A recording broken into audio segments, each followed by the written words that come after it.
तू तो मुझे रोज थोड़ा सा ज्यादा अच्छा लगने लगता है जब तू अपने हक के लिए लड़ता है। हमेशा ऐसे ही रहना मेरे एंग्री यंग मैन। किसका है? पता नहीं, ऐसे कोई परेशान कर रखा है। ला मैं बात करता हूँ, देखा था? जाने देना, मैं कोई अबला नारी उफ बेचारी टाइप से ही हूँ, खुद संभाल सकती हूँ। अच्छा।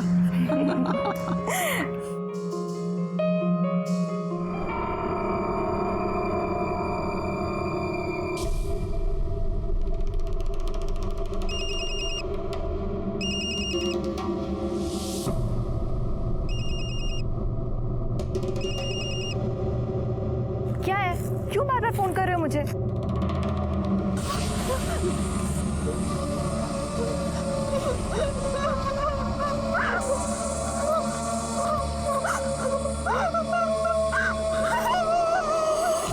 जब एक औरत के साथ बलात्कार होता है तब सिर्फ उसकी इज्जत नहीं लूटती बल्कि पूरे समाज की, पूरे देश की इज्जत लूटी जाती है। क्योंकि रेप जैसा अपराध हमें हमारे समाज का एक घिनौना चेहरा दिखाता है और हमसे ये सवाल पूछता है कि कब तक हमारे समाज में औरतों को ये भुगतना पड़ेगा। पारुल ने आखिर किसी का क्या बिगाड़ा था जो उसे इतनी बड़ी सजा मिली? वो आखिर किसके जिद का निशाना बन गई?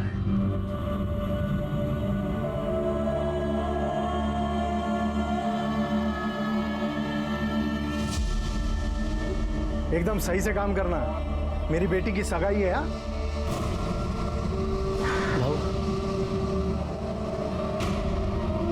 पारुल, क्या हुआ बेटा? क्या हुआ बेटा? हाँ, चल अंदर। सर, अमन के नंबर की कॉल और लोकेशन डिटेल्स आ गई है। अमन का जिस दिन खून हुआ था उस दिन वो कमेरी गांव में आया था और इस गांव में रहने वाले 2 लोगों के साथ वो रेगुलर टच में था। किसके? सर, कोई आनंद है और सुशील। उस सुशील को फोन लगा। ये थोड़ा और अच्छा वाला दिखाओ ना।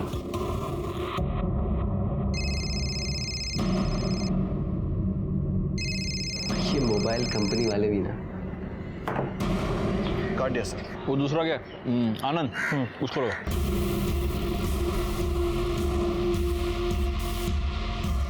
लग नहीं रहा सर। एक काम करो देशमुख, इन दोनों के लोकेशंस और एड्रेसेस निकलवा। और दूसरी बात, अमन और सुचित्रा दोनों के फोटोज गांव में सर्कुलेट करो। देखते हैं इन दोनों को कौन कौन पहचानता है। Okay sir.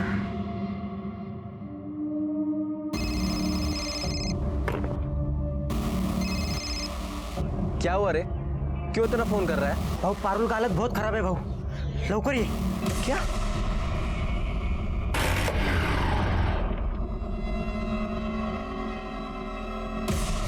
पारुल, बेटा क्या हुआ बेटा? कुछ तो बोल। बता बेटा क्या हुआ? पारुल क्या हुआ? निकल यहाँ से, ये सब तेरी वजह से हुआ है। देखिए, मुझे पारुल से बात करने दीजिए प्लीज। अब मैं तेरे लायक नहीं हूँ, गंदी हो गई हूँ मैं। तू पागल है क्या? तू मेरी है और मेरी रहेगी।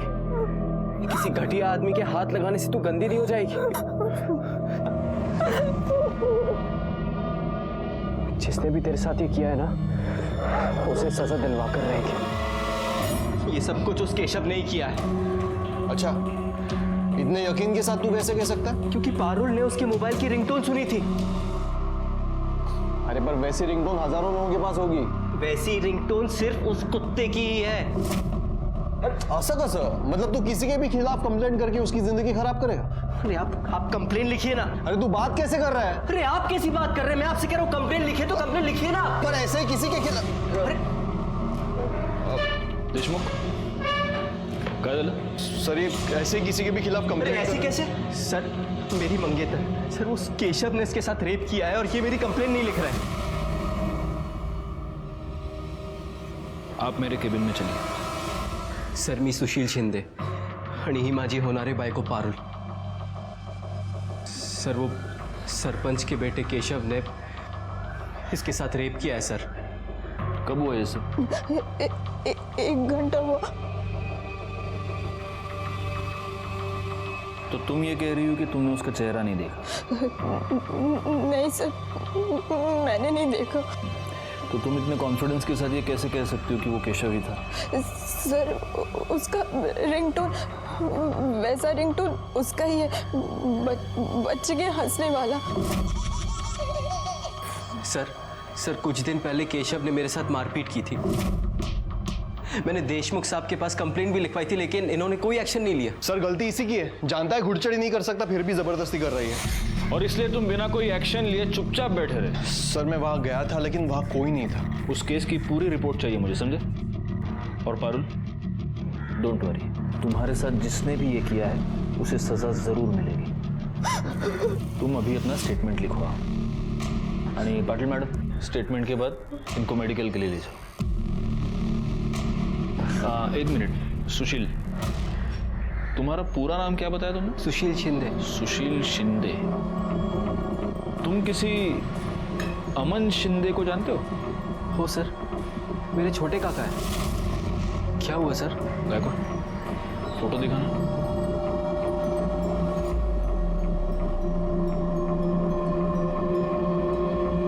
हाँ सर यही है। पर हुआ क्या है? मुझसे मिलने आने वाले थे अभी, पर पिछले 2-3 दिन से फोन नहीं लग रहा इनका।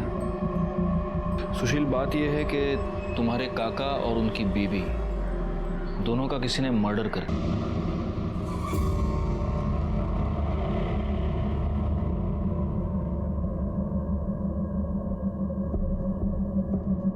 सुशील, तुम्हारा क्या अंदाजा है, कौन कर सकता है ये? कोई भी कर सकता है सर। बहुत बड़ा लफड़ा हुआ था। अमन काका को दूसरी बस्ती की एक लड़की सुचित्रा से प्यार हो गया था। पुलिस ने अमन काका को 6 महीने के लिए अंदर भी कर दिया। उधर सुचित्रा काकी के बाबा ने उनकी शादी दिलीप से तय कर दी थी। पुलिस ने काका को छोड़ तो दिया, लेकिन यहाँ से तड़ीपार कर दिया था। काका यहाँ से जाते जाते सुचित्रा काकी को अपने साथ भगा कर ले गए थे। किसी को नहीं पता था कि वो कहाँ है। अभी कुछ दिन पहले मुझे मुंबई में मिले, तभी से बातचीत शुरू हुई। तो इतने दिनों के बाद तुम्हारे काका यहाँ पर वापस क्यों आ रहे थे? मैंने बुलाया था सर।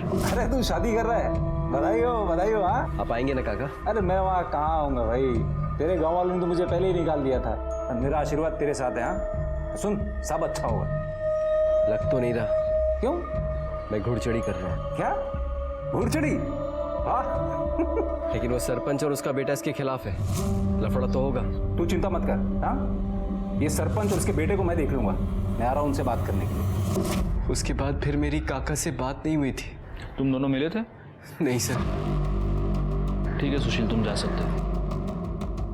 जी सर। गायकवाड़,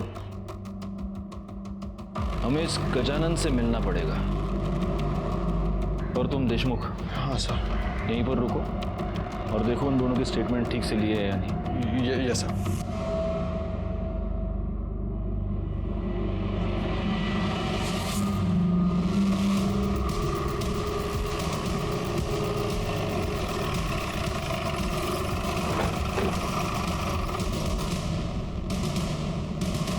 आप लोग अंदर नहीं जा सकते।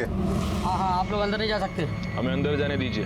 केशव बाबू को हाथ लगाया तो अच्छा नहीं होगा। हाँ अच्छा नहीं होगा, बिल्कुल अच्छा नहीं होगा। आप अंदर नहीं जा सकते।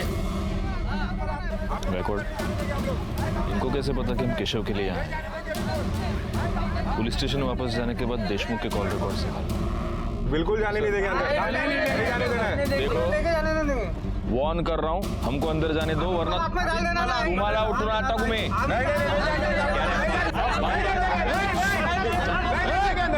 चुप। एक मिनट। क्या चल रहा है ये? आइए इंस्पेक्टर साहब। अरे इंस्पेक्टर साहब आए हैं, उन्हें उनका काम करने दीजिए। साहब, हम पूरी तरह से आपको साथ देने को तैयार हैं। देखिए, मेरे बेटे ने किसी का बलात्कार नहीं किया है। आपको जो तसल्ली करनी है कर लीजिए। ये रेप हम में से किसी ने नहीं किया ऐसा। हमें आपत्ति है तो सिर्फ उसके घुड़चढ़ी की, और वो हम कभी नहीं होने देंगे। हाँ। केशव किधर है? सर मैंने तो कुछ भी नहीं किया है। और आपने? मैंने? साहब, आपको लगता है मैं उस लड़की के साथ बलात्कार कर सकता हूँ? मुझे तो ये भी लगता है कि सिर्फ बलात्कार ही नहीं, तुमने और तुम्हारे इस बेटे ने मिलकर सुशील के काका अमन और उसकी बीवी सुचित्रा का मर्डर भी किया। गांव से तड़ीपार किया था। मैंने उसे 10 साल से देखा भी नहीं है। और जब देखा तब अपना पुराना बदला लेने के लिए उसको मार दिया। हाँ, नहीं, मैंने उसे नहीं मारा, ना कि मेरे बेटे ने किसी का रेप किया है। इस बात का पता हम लगाएंगे। गायकवाड़, इन दोनों के कपड़े उतारो और चेक करो इनके शरीर पर कहीं वो कील का निशान मिलता है या नहीं। नहीं, आप ऐसा नहीं कर सकते। कर सकता हूं। अब ये तुम डिसाइड करो, अपने घर में कपड़े उतारोगे या पुलिस स्टेशन चल के उतारोगे।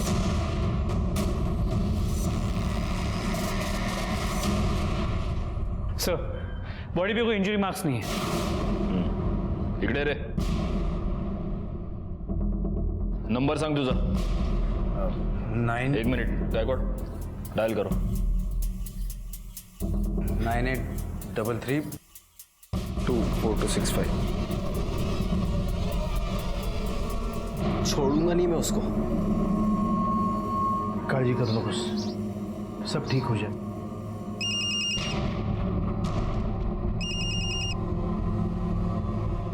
हेलो। हेलो पारुल, जी सर बोलिए। जरा ये रिंगटोन सुनना।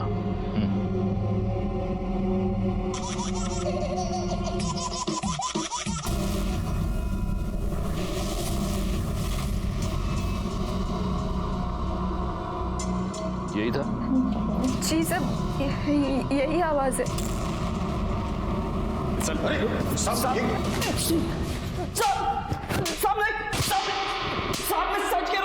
सच में कुछ नहीं किया साहब।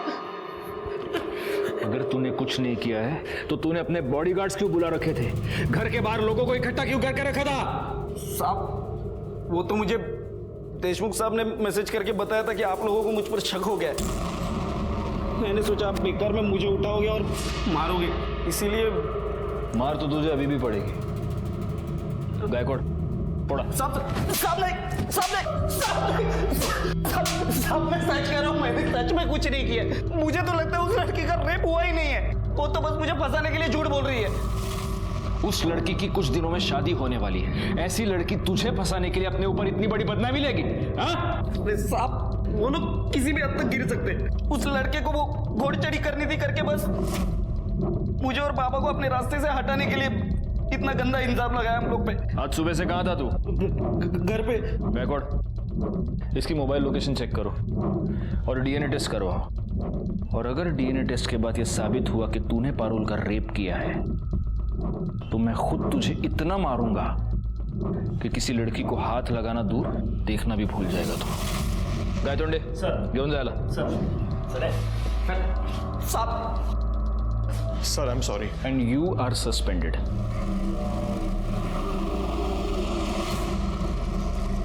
सर, अमन के कॉल रिकॉर्ड में सुशील के अलावा जो दूसरा नंबर मिला था उससे बात हो गई है। वो नंबर सुचित्रा के जीजा का है, आनंद का। उसे पुलिस स्टेशन बुला लिया है। हौसला रखो मला। असं कसं होऊ शकतं? कोई ऐसा कैसे कर सकता है? किसने मारा उसको? जिस दिन वो आई थी से आया मुझे, उसने कहा कुछ ज़रूरी काम है इसलिए वो गांव आ रहा है और कोई देख ना ले इसके लिए वो रात में आए। आपके पिता को ये पता था कि आपकी बहन गांव आ रही है? जी। बाबा, सुचित्रा को माफ कर दीजिए ना, वो अभी यहाँ आई थी, आपको बहुत याद करती है बाबा। ये बस माला, मेरे आगे उसका नाम मत लेना। उसका बच्चा कहाँ है? देखिए, बच्चे के बारे में अभी तक कुछ पता नहीं चल पाया, हम ढूंढ रहे हैं। आपके पिताजी आपकी बहन की शादी के खिलाफ थे, तो क्या ये हो सकता है कि आपके पिताजी ने ही आपकी बहन को मरवाया?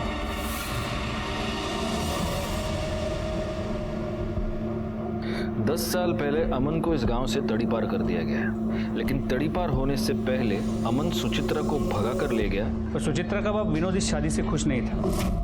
हो सकता है कि ऑनर किलिंग का मामला हो, विनोद ने दोनों को मारा हो। एक पॉसिबिलिटी ये भी है कि गजानन ने इन दोनों का खून किया हो, या फिर इन दोनों बस्तियों में से किसी ने भी। सर, एक आदमी और हो सकता है। भागने से पहले सुचित्रा की सगाई एक लड़के से हुई थी, दिलीप। हो सकता है उसने अभी अपना बदला ले लिया। लेकिन किसी के भी खिलाफ हमारे पास कोई भी पुख्ता सबूत नहीं है। एक काम करो गायकवाड़, सबसे पहले सुचित्रा के पिता विनोद से पूछताछ करो। क्या हुआ साहब? हटिए, विनोद बॉस से अंदर नहीं जा सकते। अरे हटिए, साइड में होइए, साइड में होइए। काय झालं? बोलायचं तुमच्याशी. ठीक है, या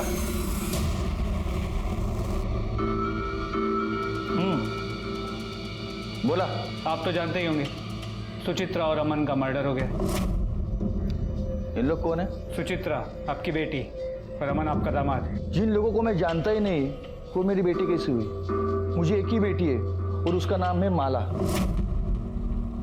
देखिए, माला ने हमें पहले ही बता दिया है। उस रात उसने आपको फोन करके बता दिया था कि सुचित्रा यहाँ गांव में है। आप सुचित्रा से पहले से ही गुस्सा थे और आपने उसे मारकर अपना गुस्सा उतार दिया। एक मिनट, मुझे गुस्सा उतारने के लिए मेरे पास और भी बहुत सारे तरीके हैं। सुचित्रा मेरे लिए उसी दिन मर गई थी जिस दिन वो अमन के साथ में भाग गई। मैं क्यों मारूंगा उसे? उस रात माला का फोन आने के बाद आपका घर पे था। देखिए, हमें शक है कि जिन लोगों ने अमन और सुचित्रा को मारा है उनकी बॉडी पे कील के खरोच का निशान है। हमें आपके बॉडी को चेक करना पड़ेगा। गायतोंडे सर, एक मिनट। आपके पास सर्च वारंट है? नहीं ना? जाइए, पहले सर्च वारंट लेके आइए, फिर आपको जो सर्चिंग करना है ना आप करिए। चुप चुप हो जा रे। अरे चुप। क्या है? दो दारू एक थैली दे दो। रुको इधर ही।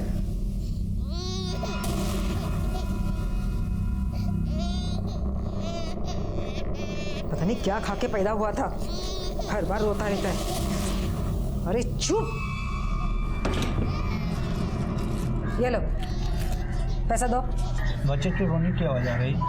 अपने काम से काम रखो। चल भाग।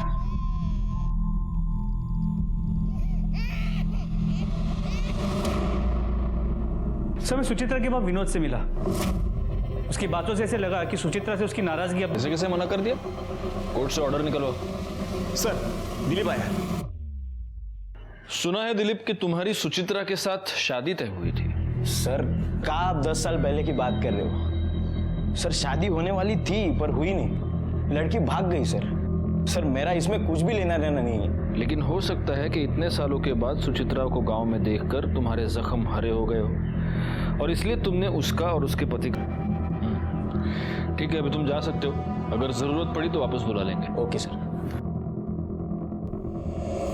गायकवाड़, इसके कॉल डिटेल्स और मोबाइल लोकेशन निकालो। ये चेक करो कि सुचित्रा के मर्डर से पहले ये उसके पिता के टच में था क्या, और जब सुचित्रा और अमन का मर्डर हुआ तब ये एग्जैक्टली कहाँ था।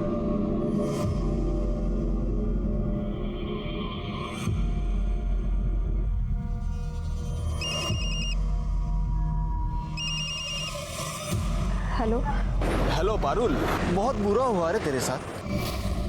अब तो वो सुशील भी तेरे से शादी नहीं करेगा। हाँ, लेकिन तू चिंता मत कर, मैं करेगा तेरे से शादी। कौन बोल रहे हो और क्यों कर रहे हो ऐसा? Hello hello. एक दूध पीते बच्चे से किसी की क्या दुश्मनी हो सकती थी? क्या उसे इसीलिए खिलाफ हुई थी या फिर इस अपराध के पीछे कोई और वजह थी? सर, उस बच्चे की पोस्टमार्टम रिपोर्ट मौत दम घुटने की वजह से हुई है और उसके मुंह में जो कपड़ा मिला था उस पर कच्ची शराब के ट्रेसेस मिले। क्योंकि गांव में कौन कौन कच्ची शराब बनाता है? जी सर। और सर, ये केशव की डीएनए रिपोर्ट, पारुल पे मिले सैंपल से उसका डीएनए मैच नहीं होता और ना ही उस कील पे मिले खून से होता है जो हमें सुचित्रा और अमन के बॉडी के पास मिला था। बस एक कड़ी मिलनी चाहिए गायकवाड़, ये पूरा का पूरा केस सॉल्व हो जाएगा। एक काम करो, उस रिंगटोन के बारे में पता करो। पारुल और सुशील का ये कहना था कि वो रिंगटोन सिर्फ केशव के पास थी। अब ये पता करना पड़ेगा कि गांव में ऐसे रिंगटोन किसके फोन में है। सबके फोन चेक करो। अच्छा, मैंने तुम्हें वो दिलीप के कॉल रिकॉर्ड्स निकालने के लिए कहा था, उसका क्या हुआ? सर, कॉल रिकॉर्ड के मुताबिक दिलीप का फोन उस दिन शाम 6 बजे के बाद स्विच ऑफ था और सुचित्रा के बाद विनोद के साथ उसका कोई कनेक्शन नजर नहीं आया। और सर, विनोद के कॉल रिकॉर्ड के मुताबिक उस दिन पूरा दिन वो गांव में ही था। अमन से गांव का मोटिव बहुत लोगों के पास है। अब हमें पता करना है कि एग्जैक्टली किसने अमन को और उसकी बीवी को मारा। तुम मुझे एक बात बताओ, तुम्हारे काका गांव का मेरे पास, लेकिन मुझसे मिस हो गया। उसके बाद मैंने उनको कई बार कॉल किया, फिर उनका फ़ोन बंद आ रहा था। और सर, काका सीधे घर भी नहीं आ सकते थे, तड़ीपार थे, तो उनको हमेशा डर रहता था कि कहीं किसी ने देख लिया, कंप्लेन कर दी तो वो फंस जाएंगे। सर, ये सब कुछ मेरी वजह से हुआ है। ना मैं गजानंद के बेटे से लड़ता और ना वो इसका रेप करता। तो वैसे तुम्हारे इंफॉर्मेशन के लिए एक बात बता दूं, डीएनए रिपोर्ट से यह साबित हो गया है कि केशव ने पारुल का रेप नहीं किया। लेकिन एक पॉसिबिलिटी है जो हम रूल आउट नहीं कर रहे। ये हो सकता है कि केशव ने किसी और को पारुल का रेप करने की सुपारी दी हो और उसी ने तुम्हारे काका काकी का मर्डर भी करवाया। तुम्हें किसी पर शक? पारुल? सर, एक नंबर से मुझे बार बार फोन आ रहा है। कौन सा नंबर? किसका नंबर? पता नहीं सर, वो मेरे पीछे ही पड़ा है, बार बार यही कहता है कि तुम ये शादी नहीं कर सकती। पहले मुझे लग रहा था कि केशव ने ही रेप किया है, लेकिन उस दिन भी मुझे बार बार उसका फोन आ रहा था। क्या है, क्यों बार बार फोन कर रहे हो मुझे? एक काम करो, वो नंबर गायकवाड़ को दे दो। गायकवाड़, पता करो किसका नंबर है, कॉल डिटेल्स, मोबाइल लोकेशन सब निकलवा लो। सर, पारुल ने जो नंबर बताया था वो किसी रमन के नाम पे रजिस्टर्ड है और उसकी लोकेशन डिटेल के मुताबिक वो उस दिन उसी एरिया में था जहाँ पे पारुल का रेप हुआ था। उठा कर लाओ उसे। सर, कॉल लोकेशन के मुताबिक किस तरफ है? पूरे एरिया को अच्छे से चेक करो। Yes sir. ये भाग क्यों रहा है? पकड़ो उसे।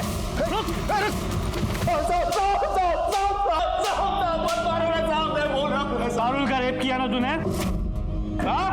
नहीं साहब, मैंने कुछ नहीं किया है साहब। लेकिन तेरी मोबाइल लोकेशन तो कुछ और ही बता रही है। साहब, मैं उसके पीछे था उस दिन, लेकिन बस उसे तंग कर रहा था साहब। मैंने कुछ नहीं किया है साहब। फिर किसी के आने की आहट सुनाई दी और मैं निकल गया था वहां से। मुझे लगा सुशील आ रहा है वहां पे। बैगोड़, एक काम करो, मिर्ची डालो इसकी आंख में। नहीं साहब, मैं सच बोल रहा हूँ साहब। सच तो तू बोलेगा ही। गायकवाड़, अपने स्टाइल से पूछते रहो। नहीं साहब, मुझे छोड़ देना साहब। सर, खबरों से पता चला है कि इस तरह की रिंगटोन वाले दो ऐसे लोग हैं जो इस केस में इन्वॉल्व है। एक तो केशव और दूसरा ये तेरी मोबाइल लोकेशन। जिस वक्त पारुल का रेप हुआ तू वहीं पर था। एक दिन पहले तूने वही रिंगटोन डाउनलोड की थी जो केशव की थी। और अगर ये काफी नहीं है तो डीएनए टेस्ट के बाद पता चल ही जाएगा कि तूने पारुल का रेप किया है। अब बोल बोल। जी साहब, मैंने सब बोल, क्यों किया रेप? बोल। सर, वो सुशील और पारुल बहुत आकड़ है साहब। उन दोनों में बहुत आकड़ थी। 1 साल पहले की बात है, मैं खुद मेरे बेटे का रिश्ता लेके वहां गया था। मालूम है, मेरा बेटा वो सुशील जितना पढ़ा लिखा नहीं है, फिर भी है किसका? मेरा बेटा है ना। मैं तो उन लोगों का नेता हूँ। मेरे घर के रिश्ते को ना कर दिया पारुल ने। बहुत बेइज्जती हो गई साहब, तब से यहाँ गई थी वो। फिर उसका केशव के साथ झगड़ा हो गया, तो मैंने सोचा। तूने ये सोचा कि इस झगड़े का तू फायदा उठाएगा, इसलिए तूने सेम केशव जैसा रिंगटोन डाउनलोड किया। फिर तूने पारुल का रेप किया और तुझे ये लगा कि पुलिस केशव पर शक करेगी। अपनी अकड़ की वजह से तूने एक लड़की की जिंदगी बर्बाद कर दी। अब पूरी जिंदगी सड़ाऊंगा तुझको जेल में। क्यों जायला? सर, यहाँ गांव में 4 लोगों के पास कच्ची शराब बनाने का काम होता है। गायकवाड़, चारों को उठा कर लाओ और चेक करो उनमें से किसी के बदन पर कील चुभने का निशान कहीं पर है क्या? सर, इनमें से किसी की भी बॉडी पे कील का कोई निशान नहीं है। लगता नहीं इनमें से कोई है। लेकिन छोड़ो मत ऐसे इनको, सबका डीएनए टेस्ट करवाओ। और ये 3 ही है, चौथा किधर है? सर, एक्चुअली वो एक लेडी है। तो क्या हुआ? हो सकता है उसके घर में कोई आदमी हो। चेक करो।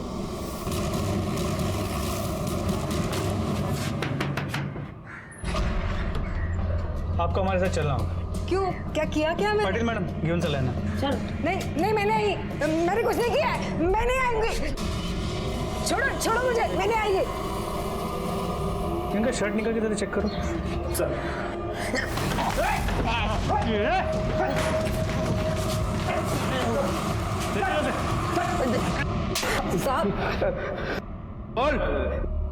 सर, सुचित्रा के बाबा आए थे रिश्ता लेके।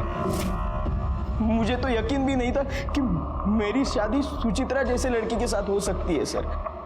मैं प्यार करने लगा था उससे, पर वो मेरा दिल तोड़कर उस अमन के साथ, तो मैंने सुचित्रा का बेटा उठाया और उसे दे दिया। फिर उस बच्चे को क्यों मारा? क्यों मारा उसे? सब वो बहुत रोता था। चुप चुप चुप चुप, बिल्कुल आवाज मत। इन दोनों के खिलाफ चार्जशीट फाइल करो। पारुल पर रेप करने के जुर्म में सजा हुई। ये दोनों केसेस ऐसे हर समाज के लिए जुर्म की दस्तक हैं जो ऊंच नीच और जात पात के नाम पर एक दूसरे का खून बहाते हैं। इंसान का जन्म एक दूसरे का साथ देने के लिए हुआ है, जाति, धर्म और समुदाय के नाम पर एक दूसरे का खून बहाने के लिए नहीं। इसी के साथ मैं सीनियर इंस्पेक्टर राजेश यादव आपसे विदा लेता हूँ। दोबारा मिलूंगा, तब तक सतर्क रहिए और देखते रहिए क्राइम पेट्रोल दस्तक, क्योंकि मकसद बताना नहीं, बचाना है।